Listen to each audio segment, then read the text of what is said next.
Hey guys, this is Stein with Android Authority, and here at CES, Sony has just announced the Sony Xperia L2.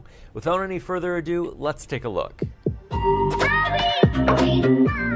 So, as you may know, the Xperia L2 is a low-end smartphone. On the front we have a 5.5-inch 720p display, but what's much more interesting is the ultra-wide-angle 8-megapixel front-facing camera. So if you have some friends, you can easily get them all in a single shot. The rear camera is a 13-megapixel f2.0 shooter, although we unfortunately didn't have enough time to play around with it to make any sort of judgment. The L2 will be offered in pink, gold, and black finishes. As you can see, we were able to spend some time with this stealthy black model. It's a matte plastic finish, but hey, it gets the job done.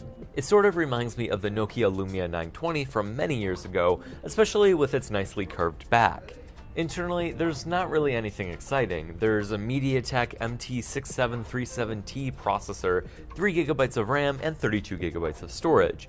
Those low-end specs, combined with a 3300 mAh battery, should translate into some good battery life though.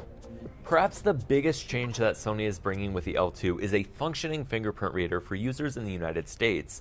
In the past, those users were not included for reasons that we don't understand, and Sony's new lineup, the L2, XA2, and XA2 Ultra, all come with working sensors.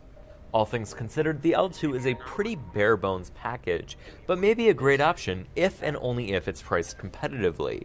Sony is only telling us that it will be available later this month without any confirmed pricing. Given Sony's historical overpricing though, we don't expect it to be a good value. But definitely be sure to stay updated on pricing and further information through our website. If you aren't already subscribed to our YouTube channel, make sure to do that as well, and give this video a thumbs up if you liked it, as we always appreciate that. And remember, we are your source for all things Android.